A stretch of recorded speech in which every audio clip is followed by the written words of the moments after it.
Thanks to Jersey Sports Zone, and Volpe makes almost the identical play. At home, they call me Big Al, and I hit dingers. Remember that young man, Big Al? The Minnesota Lynx select Diamond Miller. Video courtesy of Jersey Sports Zone. It's an incredible goal, so that's a nice one. It's deserved of number one. You got my food. Number 2, New Jersey high school football. Here on Jersey Sports Zone. October's right around the corner, and that means more great high school action fall style throughout the state of New Jersey. This is the Beyond the Score podcast, episode 4. I'm Rich Krampanis, joined as always by Jay Cook, and this episode, as always, is brought to you by RWJ Barnabas Health. Let's be healthy together. I know that they've got a new facility going on in Old Bridge, and I'm going to get the details, but that's good news because we're going to get a little more Old Bridge, Sayreville action going on. A little more Middlesex County. Love it. So we'll get on top of that, and thanks again to RWJ Barnabas Health for sponsoring high school sports around New Jersey via Jersey Sports Zone. And Jay, I'm excited about this week's show because what you did this week was you put your producer hat on. You booked us 2 phenomenal guests for the great high school football rivalry in America that is Don Bosco versus Bergen Catholic. I mean, what a way to get ready for this game is to talk. We got 2 big-time guests. 2 heavy hitters coming in, yeah. Delaware quarterback Nick Minicucci is going to be joining us here today. Also, former Don Bosco coach and former Bergen Catholic head coach Nunzio Campanile, who is now the quarterbacks coach at Syracuse, is going to be coming on as well. These are 2 guys that know this rivalry intimately well, and we all just want to hear what it's like to be a part of that game. You and I are never going to be able to be a part of that game. Right. We haven't had that luxury, but we're going to talk to a couple guys that have had some big wins and had some incredible moments in that game, and the firsthand experience is so cool. So, yeah, I'm really excited to talk to those guys. Yeah, and then you get to talk about Bergen-Bosco, of course, and then you got Nick Minicucci's got Delaware in a place they've never been before, winning FBS football games. Nunzio pulling off the upset, Syracuse down at Clemson. So we're going to mix in some big-time college football and tie it back in with Bergen-Bosco. So that's going to be awesome. And the next stars of college football, we're looking for them right now here as we're heading into week 4 of the high school football season. And Jay, your game last Friday night was why we're here at Jersey Sports Zone. Just a good old-fashioned North Jersey public war, and we always say it every year, Old Tappan and Ramapo never disappoint. It's so good. I mean, right now, the state of public school football in Bergen County is fantastic. Northern Highlands is on a rampage right now, but Friday night, it was Old Tappan and Ramapo's turn to put on a show, and my goodness gracious, I mean, it just... When you talk about how that game was advertised, it was better than advertised. I mean, it just everything. Old Tappan and Ramapo both being top 20 teams in the state of New Jersey, both having really good teams this year, great coaching going on, and then you get there and it's just haymaker after haymaker. What an awesome game! Incredible atmosphere. Friday night up there at Old Tappan, and we saw a pretty wild ending. Yeah, that play was number 2 on the JSZ top 10, Misselli to Small in overtime. The way Misselli was able to escape, and that's a special play. And, you're on the edge of the seat to begin with, and then you get a play like that to decide the game is so wild. It was incredible. And being on the sidelines of that game, in the back of the end zone, covering that game, by the time we got to that play, everybody was like, where's Shane Small? We need to find Shane Small on the field because this game is going to hinge on him. Shane Small had 3 touchdowns, all 3 Old Tappan touchdowns leading up to that point. And then it's 3rd and goal inside the 10. Old Tappan needs a touchdown to go in front. They're down by 3. Zach Michelli makes an incredible play to swerve out and somehow find a little bit of room to make a throw. And he tossed it up. And there comes Shane Small right into the frame of the camera. It's awesome. And I saw that big frame just mosey on in and go up top and bring it down. And 4 touchdown catches for Shane Small, 9 catches, 127 yards, 4 touchdowns. Zach Michelli, 265 yards, the 4 touchdown passes. Tack on another 74 yards rushing on the ground. He blew me away. Last year was a heavy dose of Alex Orecchio at Old Tappan, and rightfully so. Alex was the senior leader of that team. Zach got a lot of run at quarterback, but I did not know he was this dynamic and this athletic. I mean, Zach went out there and was slicing and dicing, moving up and down the field, and in crunch time, he didn't flutter. I mean, he just went out there straight-faced and helped Old Tappan get an incredible win. And we're not talking about it yet, but that ending to that game, going down the way it did, was, it was absurd. You have Ramapo down by 4, driving the field, Casey Grusser working his way into Old Tappan territory, and then you get down to the final 6 seconds of the game.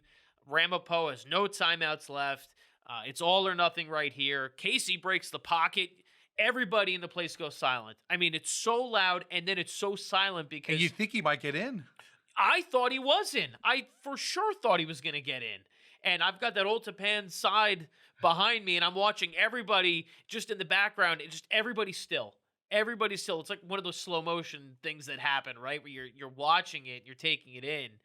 And Casey comes in, and then one little step, he gets tackled at the 2-yard line. An incredible effort by Casey just to even put Ramapo in that spot to maybe win the game there on the last play. But Old Tappan's defense makes the stop.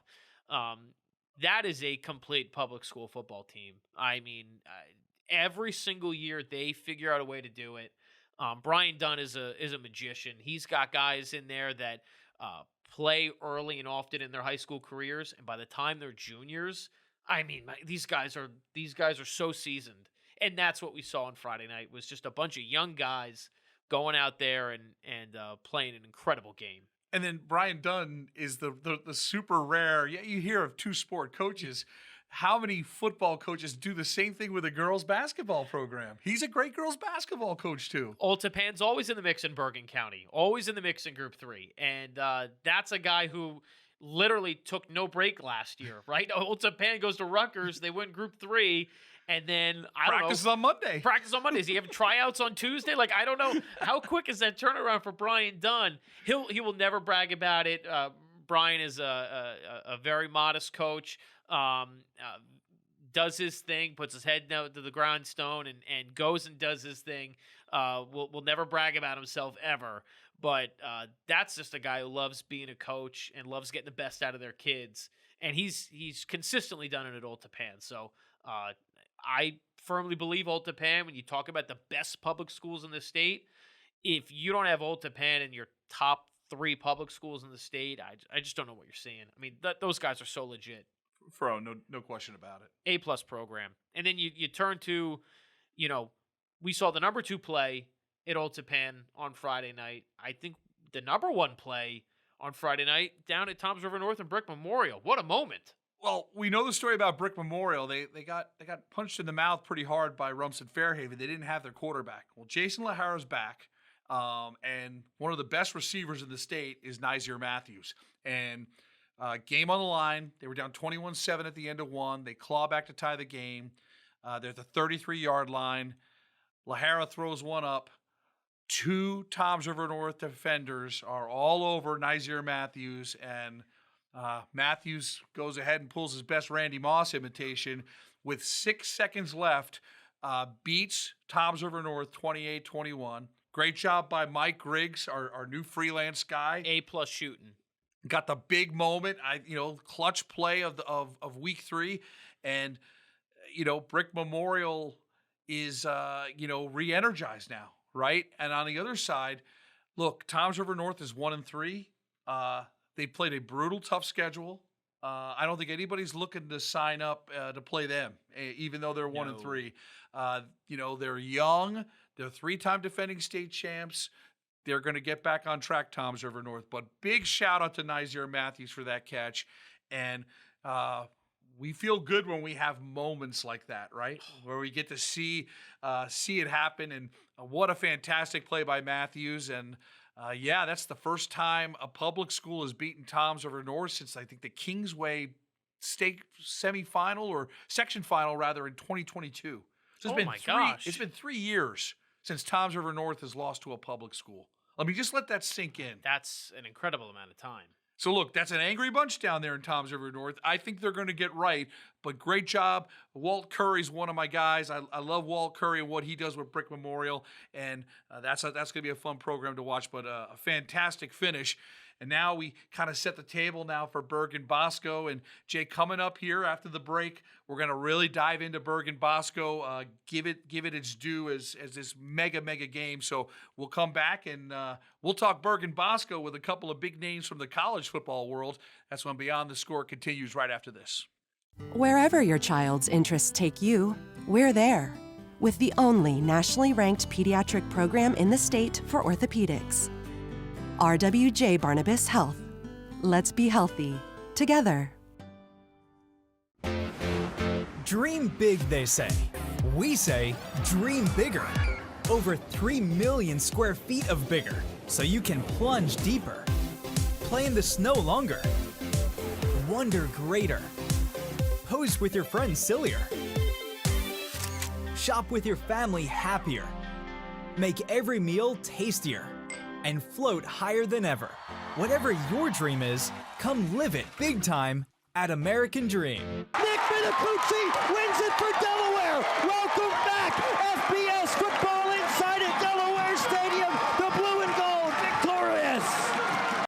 Welcome back. Now we are joined by University of Delaware quarterback Nick Minicucci. Him and the Blue Hens are off to a blazing hot start in 2025. Nick, man, it's good to see. It's been a couple years since we last talked at a Bosco home game, man. You look great. I appreciate that, man. It's been great. It's been a journey. It's been a struggle, but making it work over here in Delaware, and it's been fun. Look, I think Delaware is one of the fascinating stories in college football, Nick. You entered school with this program as FCS. It's now transferred to FBS. And everything that you are doing is making history. The overtime win against UConn. You go down to Florida International. You pick up a Conference USA win. Do the guys realize what you are accomplishing? Sometimes the transition from FCS to FBS can be brutal. You guys are making it awfully smooth. Yeah, it's been really fun to think about. We were in FCS school last year. First year in FBS, and we're off to a pretty good start. There's obviously more work to be done. I mean, I'll be the first one to tell you, and all my teammates will be, like, watching the film. There's a lot of points that we could have put up that we didn't, and it's been fun, like just battling through adversity, because I think that Colorado game was hard for us, I think, but we played our hearts out in that game, and I think the score definitely does not depict how good we played. I mean, we had 2 less yards than them on offense and 2 less first downs. We were just shooting ourselves in the foot that game, but we were off to a good start, and we're going to keep it going. We got a bye week this week, so we're going to get our bodies right, and then we're on to Western Kentucky next week. Nick, I saw a tweet from your guys' social team that said you should have bought stock in Nick Minicucci a while ago, and I feel like I bought stock in you from your junior year to your senior year at Bosco. The jump that you made, I think, kind of blew a lot of people away. And now you continue to take jump after jump here at the college level. When you look back to when you were a 16, 17-year-old kid to where you are now, you have just grown leaps and bounds, man. How much do you feel like your game has evolved in the last handful of years here? I'd say my game has definitely evolved. It's not physically. It's a lot mentally. And I think kind of getting details. So my coach always preaches details. Details are everything. And I think when I'm watching film, just picking up on certain keys on certain players and certain coverages I'm going to see has definitely helped me separate from what I used to be. And if I would have known that in high school, I probably would have been a little better, knowing what coverages were as clean as I do now. And just the preparation, like the preparation, the confidence that my teammates have my back, I have their back, and we're going to do everything we can for each other. And I just think just the love for your team is is really what drives me and what drives our whole team. And I think it's just our culture is just very strong, and we really do love each other, and it's just the difference maker, I'd say. The culture, I think, was on display. Best part of the job for me and Jay is on Saturday we get to scour the box scores in college football, and then I see you in overtime walk off against UConn. What was that moment like? Because that is going to be talked about in Delaware football history for years to come. And for Jay and I, we get to root for you now because you've left high school. That was such an awesome moment, man. That was incredible. Huge shout out to the O-line and for Coach for putting the ball in my hand when the game came down to it. And I'd have to give all the credit to the O-line, obviously, and the receivers out wide who blocked. And it was surreal. It was surreal. First FBS versus FBS win in the tub was cool. And to be honest with you, I kind of blacked out after that moment. Like, I don't really remember much. I jumped into the stands. I was ecstatic and did the Lambeau leap. The first thing that popped in my mind was, hey, just jump in the stands. So it was really cool. Nick, this week is a big week in New Jersey. Don Bosco prep against Bergen Catholic, 1 versus 2 in the state. Nobody knows this rivalry better than you, man. You have done some incredible things in this game in years past. What is it like to be a part of Bergen-Bosco when everybody in the entire state has eyes on you? It's big. It's a big game. It is the biggest game in the country, I believe.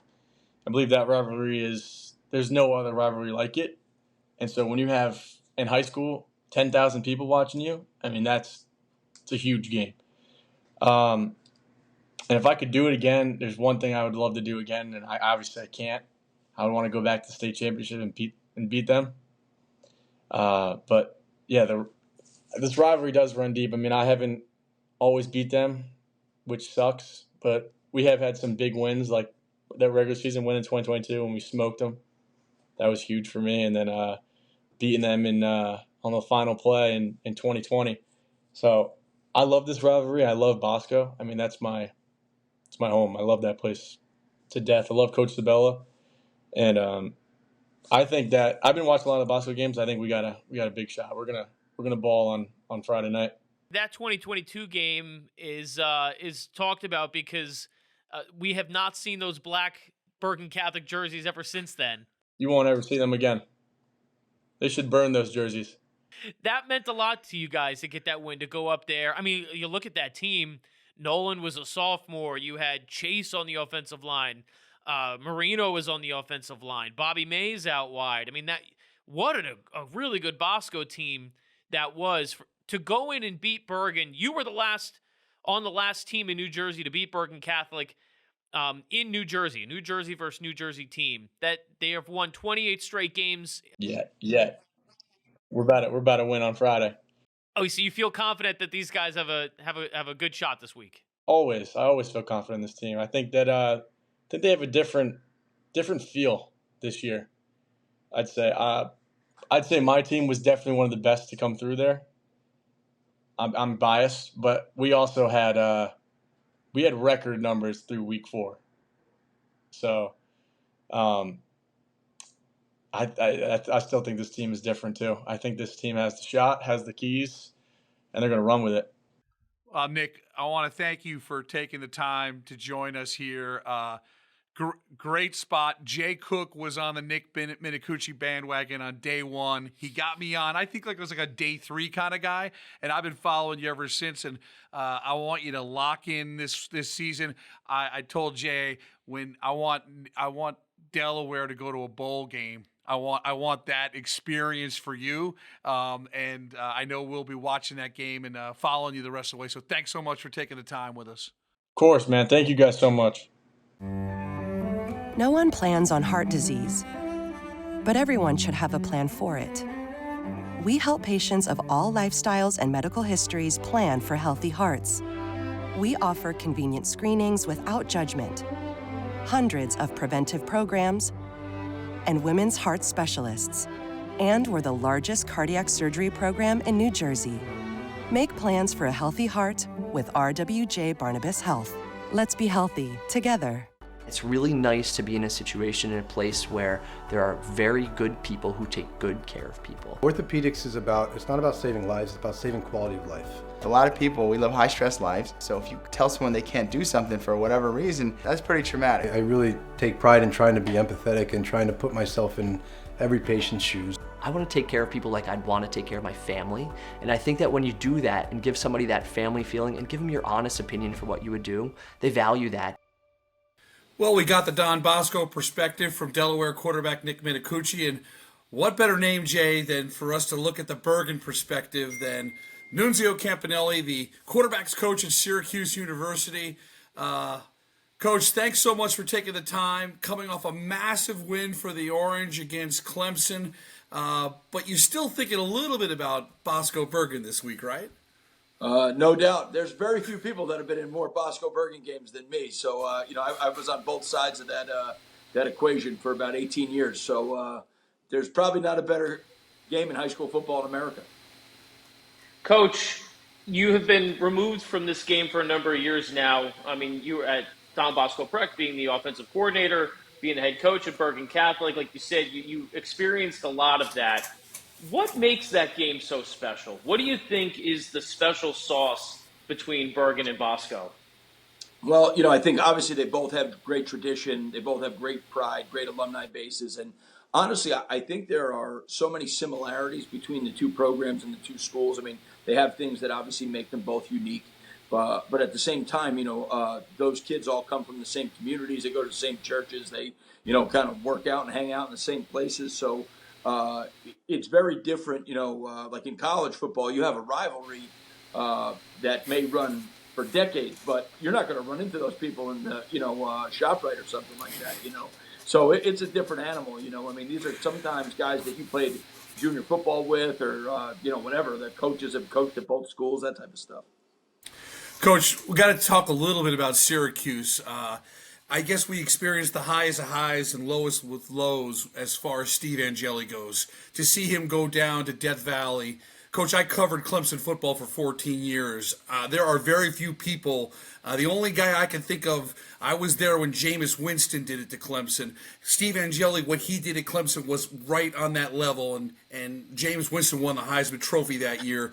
To see him do that, but then on the other side to see that injury, Jay and I were so excited seeing what Steve was doing, and then I know he's going through a tough time right now with the Achilles. Yeah, he really was playing very well. I mean, he was getting better every week too. You could really see it, and to kind of go into that environment. We had a tough run up to that. We started with Tennessee, and that was a tough first game, and I thought he played well there, and he really just kind of kept improving each week going into this week, and you could really kind of see him hitting his stride. And unfortunately, that is the nature of this game. I mean, it's a cruel game at times, and those things happen, but he should get the year back. So he's got 2 years of great football ahead of him. And, anyone that knows him knows how hard he's going to work and how committed he's going to be to getting himself healthy and, being ready. And he's also going to do everything he can to help Ricky get ready, not just for this week, but for the remainder of the season. And, we're really fortunate to have a great room of guys here. Coach, I don't know if there's anybody that knows Steve Angeli as well as you do, maybe outside of his parents, right? I mean, Vito's first year at Bergen Catholic was Steve's first year, so I'm sure you had a very big part in getting Steve on campus to Bergen Catholic. How have you seen him grow, mature, and for your guys' paths to cross here at Syracuse so many years later is really a fascinating story. Yeah, it's been pretty cool to watch him develop, from 13, 14-year-old kid to, the man and the player he is now. I mean, it's really exciting. When you can kind of watch someone's journey and their ability to grow and develop, he's always a great athlete, very smart, really serious, hardworking guy, great competitor. But, with what he started to do, I mean, heck, the guy was leading the nation in passing, through 3, and probably if we would have finished that game out, probably through 4 games. So he just kind of got to show a little bit of what he's capable of and what he's going to be going forward. And it is really neat, though, to watch a guy develop, from a young age and how important it is to him, how hard he's worked to get there, and it's an exciting opportunity for him. And you and Coach Brown have done a great job of getting into New Jersey. So it's fun for us to watch Syracuse because we see Yassine Willis. My guy, Emmanuel Ross, I can't wait for him to get healthy and see what he's going to do. I think he's about to have a breakout year. And so many other guys, Deuce Chestnut, we can go down the list, but New Jersey's imprint is very much in that football program, isn't it? Oh, no doubt. I mean, it's a big part of the DNA of this place. And to be honest, if we're going to have success, that the type of success that we expect to have here, we're going to need New Jersey to be a huge part of it. I mean, obviously, there's so much great football down there, a lot of great players, great coaches, but it's where we're from, too. It's where Coach Fran's from, it's where I'm from, Coach Robinson, and really got a bunch of other guys on staff and support staff that have really deep ties to New Jersey. So it is critical for us to continue to build those inroads, and obviously we're working really hard to do that. Coach, certainly busy weekend this week. Duke on schedule as well. Are you guys going to be able to find some time to get to Granite Tell Stadium and take in a little Bergen-Bosco 82, or are you going to be hitting the book still? Yeah, we're going to be pretty locked into what we're doing, but we got enough players up here that have some level of rooting interest in it. It was definitely interesting when Bergen played Winslow. We got North Jersey, South Jersey guys. So there was definitely a lot of guys getting after each other before that game, and it'll be the kind of same this week. But obviously we've got a really big opportunity ahead of us. Duke's a hell of a team, and they're playing really well, and so it should be really exciting here on Saturday. Look, Jay and I have decided that you guys, the Campanellis, is the first family of New Jersey football. One of the dream stories I have, Coach, and maybe we can make this happen. When will there be a time that the entire Campanelli coaching tree is together in one spot? I would love for Jay and I to get that, all of you together talking football. I saw your dad out there at 7-on-7s earlier this summer. So, I mean, it keeps going in my head. That's one of our dream stories for Jay and I, to have a sit down with the entire family. That would be incredible, wouldn't it? Yeah, you can usually find us in La Valette around the 4th of July week. We usually I always find it funny. My brother Anthony lives in Florida and he vacations at the Jersey Shore. It's just kind of part of your DNA. But it's really hard, to be honest, to get all of us together in one spot. Even for Christmas with, the NFL season, bowl games, all that stuff. Yeah. But, you can find us in La Valette. I'll guarantee you. We'll be down there. Coach, thank you so much for carving out a little bit of time for us and talking a little bit of New Jersey football and Syracuse football. We're rooting for you guys hard, and thank you so much for talking with us. Thanks for having me on, and really appreciate everything you guys do for New Jersey football. It's tremendous.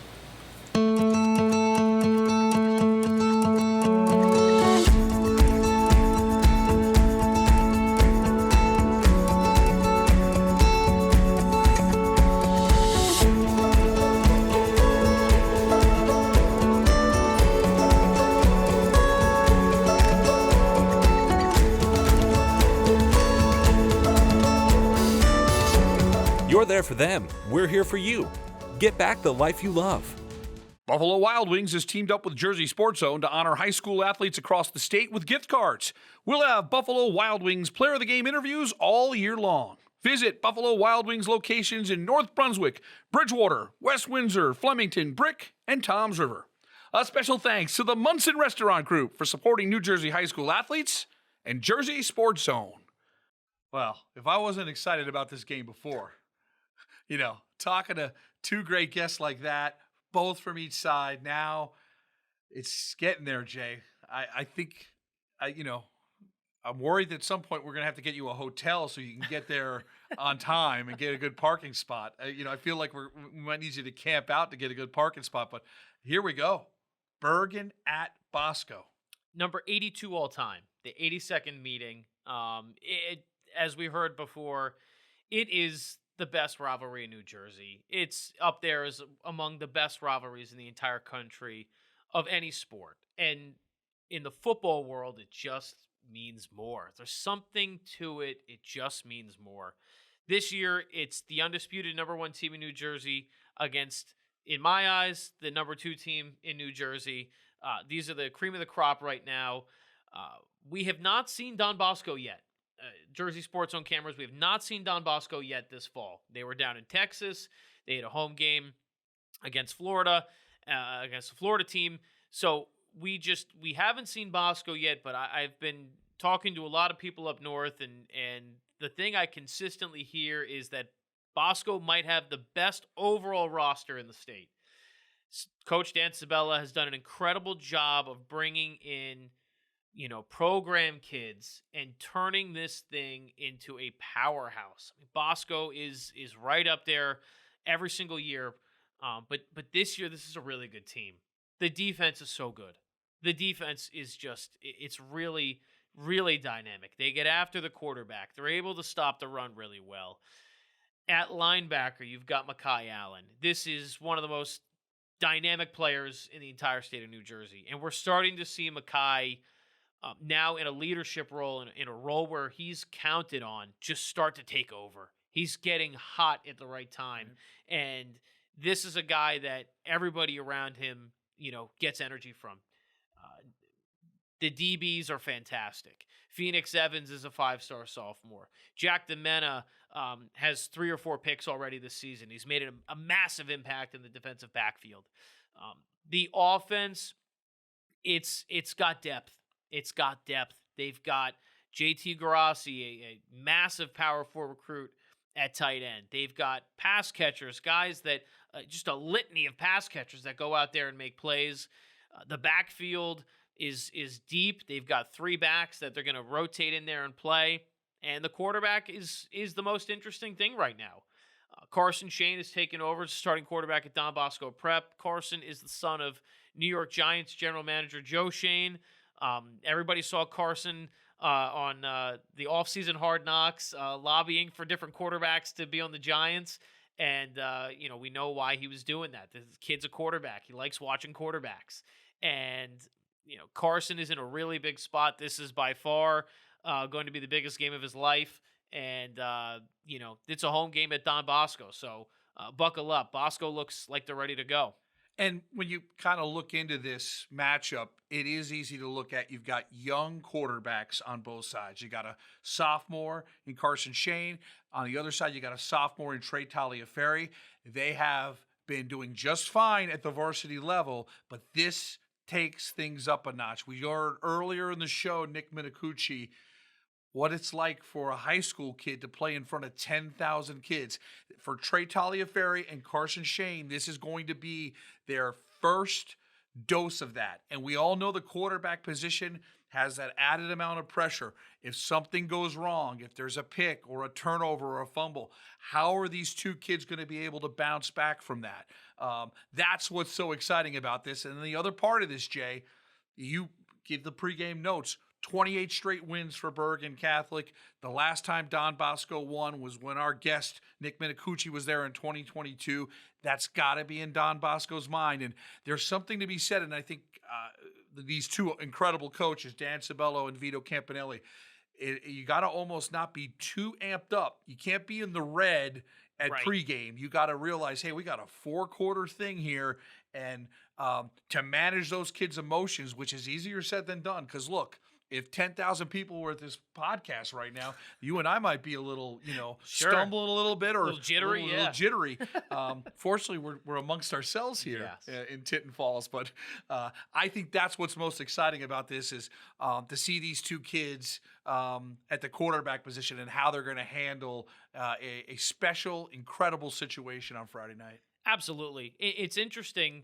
Bergen has actually played against Bosco better when they're on the road. At the times they've been at home, Bosco has beaten Bergen Catholic at Bergen Catholic. Bergen Catholic is beating Don Bosco at Don Bosco. So it's an interesting dichotomy there of, maybe there's something in that. You're the underdog in that building, so to speak. Sure. You're surrounded by, all these crazy fans. The Iron Maniacs are going to be, 20 rows deep up the stands there at Granitel Stadium. I haven't talked to anybody at Bosco yet this week, but I'm pretty sure they're going to be wheeling in the removable stands that they've got packed away for this game specifically because it gets out of control. Look, for Bergen Catholic, this is a team that's just on fire right now. They've beaten 3 state champions already this season. They've beaten 3 teams that won state championships just this season alone. It's crazy. I mean, they just continue to show why they are the best in New Jersey. And for Bergen to go in, they're gonna do what they do. It's not going to be anything different. We've seen the blueprint against East St. Louis. We've seen the blueprint against Winslow. We know what Bergen wants to do. Like we talked about Don Bosco's defense, Bergen's defense is, I mean, it's just incredible. I mean, the amount of playmakers on that side of the ball alone has been the difference maker here. Now, look, the offense has been awesome, but the defense, Jordan Thomas is, certainly in the running for Player of the Year. He's, by the time, a month and a half from now, we're going to be talking about guys that are going to be up for Player of the Year. Jordan's in that conversation. Jackson Vaughn is in that conversation. Amari Newell, a guy that was not being talked about in the preseason, has come away with 2 interceptions in the Winslow game and a blocked punt return touchdown in the East St. Louis game. So he has stepped up. And that's what Vito likes to see. Guys that take that jump, get thrown into the fire, and perform and take that jump. We've seen that. Offensively, almost everybody on the skill is an underclassman. All 3 starting wide receivers are juniors. Austin Busso has had an incredible start to his junior season. He's one of the top receivers in the entire state of New Jersey. And you talked about Trey. Trey has 9 touchdowns, no interceptions. He's not turning the ball over against good competition. So when Bergen is in control of the turnover differential and they're able to maybe get the run game going this week, I know that they want to really do that. It hasn't clicked just yet. Maybe soon it does. But once that gets going, this is a really hard team to stop. So this is just measuring up to be one of these great instant classic Bergen-Bosco games. I'm really excited for it. I know it's not a joke. There's literally going to be probably 10,000 people at that game. I mean, it's insane. I'm going to be getting there around probably 4 or 5 o'clock. Right, yeah. You got to get up top and just get on campus. Bring a sandwich with you and hang out a little bit and get ready for the game. But yeah, it's just got all the makings of another instant classic, and I can't wait to be there and cover it. And Jay's going to have all the highlights, extended post-game reaction. Big thanks to American Dream for sponsoring our Bergen Catholic coverage. Yes. And they're going to allow us to, for you to set the table there. And that's a must watch. That'll be up. Jay will get it up as soon as he can. It'll be in that midnight to 1 a.m. range because we're not going to do, 3 touchdowns and have a nice day. We're going to show you every big play of Bergen-Bosco, and that's going to be awesome. ACI Medical and Dental School in Eatontown is celebrating 20 years of new beginnings and 20 years of new careers. Start your new career as a medical or dental assistant in less than 4 months. From a talented faculty and staff to state-of-the-art equipment and training, ACI's medical and dental training programs are designed to help students succeed. Registration is open for day and evening classes. Visit aci.edu to begin your healthcare journey. Talk about another game full of big plays. I'm ready. Our ACI game of the week is, as we talked about a couple weeks ago, this was not a game that people had circled as comparison to Bergen-Bosco. But as the season has gone on, Homedale and Red Bank Catholic is become must-watch TV. It's going to be epic. Sometimes when we have meetings, we have to go through a lot of options. And this week's meeting was pretty short because Jay's like, I'm going to Bergen-Bosco. And I'm like, I'm going to Homedale Rumson. Homedale RBC. And done. End of story. Not worth discussing. Look, Jack Cannon has, we've talked about him a lot on this podcast. He has emerged as one of the elite players in the state. On the other side, we talked about it in week 1. Red Bank Catholic has these 2 freshmen, Ramir Rivera and Gabe Kemp, and they have acted as if they've been playing football for 4 years at the varsity level. Ramir Rivera has been putting up some insane numbers. Yeah, I think he really was has. 21 to 24 2 weeks ago. He carved up Middletown North. and he's got a great target in Daniel Zabora. Zabora on Saturday night commits to the Air Force Academy. Oof. So, you're watching this happen, and the other thing that is you can't overlook is the RBC defense. They are a tough bunch. Yeah, not many people are talking about RBC's defense. The offense has really kind of generated more conversation, but what's making this defense so good? It's a guy named Lorenzo Tardamella. Okay. He is a 4-star defensive end whose top 2 offers right now are Penn State and Notre Dame. So when you have a kid like that, you immediately got to devote a lot of attention to him. Sure. So he doesn't have the gigantic numbers just because he's probably double teamed most of the game. But he's able to do that, and that allows some of these other kids to step up. And the other thing is Coach Lang has got some of his guys playing both ways. So you got Zabora in the secondary. Chris Gibson's a kid that is like maybe the 3rd or 4th wideout option. He's been making really big plays on defense, has a couple of picks. So look, this is classic offense against defense. What's going to give? Can Jack Cannon carve up his toughest test to date, or what's going to happen? How will the kids, Rivera and Kemp, react in their biggest atmosphere game of the year?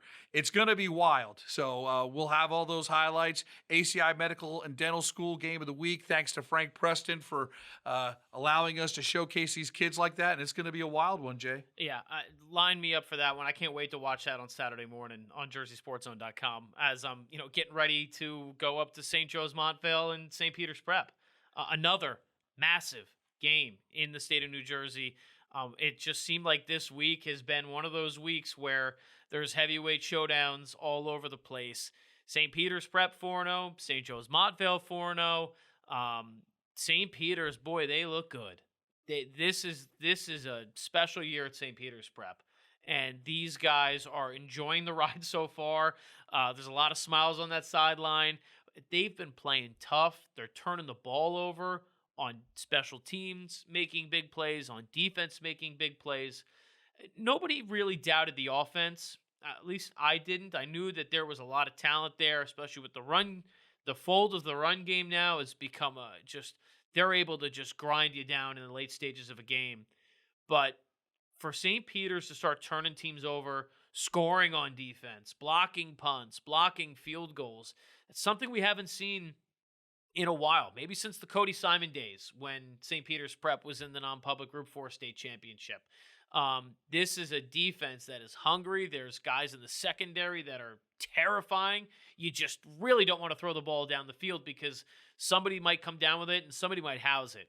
So, look, Joe's potentially could be a little banged up in this game. I read on the St. Joe's Montvale website, some of their student reporters had reported that Nate Bailey and quarterback Lamar Best might be a little injured coming into this game. We'll see the status of those guys on Saturday. But Augie Hoffman's going to have these guys ready to go. I will never doubt that. The Joes will be ready to go if it's Mason Geis at quarterback, if it's somebody else playing running back or somebody else catching passes, filling in Nate's role. This is going to be a big-time game at Caven Point in Jersey City. So, everybody's going to, from Bergen County, is going to go from Bergen-Bosco at Granatell Stadium in Ramsey down to Jersey City at Caven Point. So, just going to be a wild weekend. That wild weekend is us staying up late and editing. And as soon as we get those highlights posted, make sure you check them out at JerseySportsZone.com. We got you covered with all the big games when it comes to Week 4 in New Jersey high school football. It's time for another Blast from the Past, brought to you by the Heldridge, New Brunswick's only 4-star hotel. Hey everyone, I'm James Mooney. Nick Minicucci threw 3 touchdown passes to lead Delaware to its first Conference USA win over the weekend. Back in 2022, Jay Cook saw Minicucci and Don Bosco Prep take down Bergen Catholic. On the first play of the game, Nick Minicucci takes a downfield shot to Bobby Mays. He hauls it in. That's a 31-yard gain right out of the gate. These two seniors shared a special connection on this first drive. It's Minicucci to Mays for 6. That's a 16-yard strike. Don Bosco marches the field and scores an opening drive touchdown on the Crusaders. Don Bosco would take over with a short field in front of him. Nick Minicucci is fearless. He keeps it right up the gut and moves the sticks. That is the last play of the first quarter. The Ironmen were moving the ball very well. Here's a dump off to Nolan James. He follows behind that massive offensive line for the score. In the first minute of the second quarter, Don Bosco has a 14-7 lead thanks to Nolan James. Blast from the Past is brought to you by the Heldridge, New Brunswick's only 4-star hotel and a preferred hotel of Rutgers football fans since 2005. The Heldridge helps you make the most of your game day weekend, providing premium accommodations in the cultural heart of downtown New Brunswick. Restaurants, bars, theaters, parks, museums, and more are only steps away. Whether you're traveling alone or with a large group, book your stay at the Heldridge and make the most of your game day weekend. All right, Rich, the soccer world here in New Jersey potentially could have gotten really, really wild last week. I mean, you could argue it did get very wild without even a final score happening. What happened in Somerset County last week between Rutgers Prep and Pingree? We were on the phone driving up. You were going to Pingree boys, yes, right? I was going to the Rutgers Prep girls hosting Pingree, and we were a little worried about the weather. Yeah. So, some games were getting canceled, moved around. We get there, rain lets up for a little bit. Number one team in the country, Rutgers Prep, dominant, elite. Pingree's not bad. They're pretty good. Well, Pingree comes out, goal in the 4th minute, goal in the 5th minute. They're up 2-0 on the number one team in the country. And I'm in a state of shock. Yeah. Did not see that coming. Big credit to Pingree. I mean, he just comes out. Now, Rutgers Prep gets their form back. They get a goal off a nice set piece off the corner. It's 2-1. You hear the thunderbolts booming. You hear the lightning. You're like, uh-oh, we're off the field for a half an hour. And then I just look up and go, oh, there's not a light to be found here at Rutgers Prep. So there's no turn on the lights and let's finish this up at 8 or 9 o'clock tonight. And as the weather got worse, the realization came that this game was not going to finish. There was 15 minutes and 8 seconds left in the first half, 2-1 Pingree. And because of the way the rules are set up, they're going to reschedule that game, which I don't think they've rescheduled yet, and it's 0-0, play a full 80 minutes. So Pingree, I guess they could use my video evidence to say, hey, we were beating the number one team in the country 2-1. But in the record books and in the world, it didn't happen. It didn't exist. So that was a unique situation. And both excellent teams. I think that game, the outcome of that game was very much up in the air. Rutgers Prep had the momentum, and it would have been pretty intense if they had gotten that equalizer to see how the rest of that match would have played out. But it wasn't meant to be. Sometimes there's things that are beyond our control, and pick the right game. Weather did not cooperate with us. That happens. And you look at Rutgers Prep, who is the number one team in the country. For Pingree to come out aggressive like that did, 2 goals in the first 5 minutes. What did you see from there? I mean, were they just pushing up the field? Were they ultra aggressive, or was there a couple bounces that went their way? I think a couple bounces went their way. Maya Rabimbas, which we know her older sister, great player at Alabama, Melina Rabimbas, she was able to get the ball, keeper coming out, and she kind of won it and lofted it over her. And that was, great effort by her. And then right after, just open shot, bang, 2-0. Yeah. So it was wild. But then Rutgers Prep kind of settled down. Sure. And they looked like the number one team in the country, and they didn't panic. When you see a team like that that's so organized and everyone's in their right position, it just leads to so many opportunities. And that's what was happening. They got the one, and you kind of felt like it was going to go that way. But look, we'll certainly see Rutgers Prep more than one time here in the fall. Looks forward to showcasing them. And then, look, we had a good week. We had 3 golden goals last week. Sometimes the highlight gods are cruel to us, like raining out number one team in the country. And then sometimes we get it back. And you had a golden goal at Colts Neck. I had one at Middletown South, and Tyler Miraz got the very rare fall Gatorade dump in Morristown on that golden goal. Yeah, that's a little. We're teetering right on the area of it being a little too cold for a Gatorade dump, right? Like that's it. He's got like 2 more weeks that they can do that. Shut it down. Shut it down. You can't do any more. But yeah, look, the Colts Neck one was really fun. Sean Moore is kid's just electric, man. He's electricity on the field.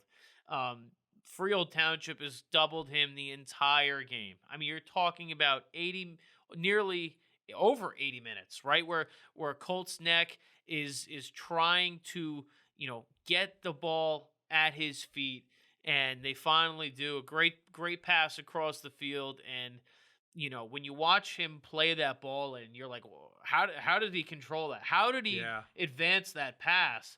I mean, I had to slow it down to like 10% to just make sure I wasn't, blinking. Right. It's just a perfect touch to keep the play going, to keep the ball going. And he makes a couple dribbles and scores. So that was a really cool moment. And then just on the other side of Monmouth County, you had Middletown South. Mason Petke. Look, he followed his own miss, headed it. The goalie, Macauer, for Ocean made some great saves in that game. But, Mid-South had the vibes going. So we had some great golden goals, which was awesome. And let's hope we get some more this week. If you have chronic joint or back pain, this is probably where you spend your time. Might we suggest a better destination that's close to home? RWJ Barnabas Health, where orthopedic surgeons designed the surgical implants that are now used around the world, and where you'll be cared for by the same doctors that treat professional athletes and rising stars. Get back to what you've been missing. Orthopedic care. Do it right. Here, RWJ Barnabas Health. All right, the time has come. Once again, it's the end of the podcast tradition that we just started, to spin the wheel. We asked everyone if they wanted us to come shoot one of their games. We got a ton of responses. Last week, the wheel landed on Delran football. Yes. So we will be at Delran against Burlington County? Burlington Township. Burlington Township, Delran this Friday because of the wheel. Yes. That's a great game, by the way. It 4-0 against 4-0. You get a WJFL game like that, 2 undefeated teams, that gets our attention. And, Delran all but guaranteed that we're going to be there with the wheel. So I'm really excited about that. So we've got 82 different teams on here right now. And if you want your team on, just go in the comments and just shout us out. And we can't do a specific game because it's tough. But if your name lands on the wheel, we're going to come see you. Yes. So, Jay, let's do it. Wheel number 2 underway. Let's get going here. Is it a boys' game? Is it a girls' game? We've got field hockey. Wow. Field hockey. That's an upset. There it is. The Colts Neck field hockey team is going to be on Jersey Sports Zone. I can make that happen. Okay. We're going to look at the schedule, find the right pick, but we'll go get the Cougars in field hockey action. That's great stuff. There it is, man. We try to spotlight as many sports as we can. This is an opportunity for us to do that. I'm excited the wheel landed on a girls team. So Colts Neck field hockey, Jersey Sports Zone will be coming to you soon. I love that. That's exciting, man. Let's get into the field hockey world a little bit. That's cool. And just once again, a reminder, if you want to see your team, just respond in our social media comments when we post the wheel here, and we'll add you to the list. And we're going to do this every week during the regular season, where we'll take a break during the playoffs. Yes. And then the wheel will come back in the winter, and we'll have all the winter sports on there as well. Boy, next week's podcast is going to be busy, isn't it? It's going to be busy. I'm already thinking about putting this thing together again next week, and I'm like, oh, my head's spinning. I mean, oh my goodness. What a big week we got. Yeah, you're going to have to decompress from Bergen-Bosco, our RBC Homedale, and then I think just kind of go from there. And we'll continue to work on getting some great people to talk with us every week. Big thanks to Nick Minicucci and Coach Nunzio Campanile for joining us on this week's show. For Jay Cook, I'm Rich Krampanis. This is Beyond the Score, Episode 4. It's in the books. No one plans on heart disease, but everyone should have a plan for it. We help patients of all lifestyles and medical histories plan for healthy hearts. We offer convenient screenings without judgment, hundreds of preventive programs, and women's heart specialists. And we're the largest cardiac surgery program in New Jersey. Make plans for a healthy heart with RWJ Barnabas Health. Let's be healthy together.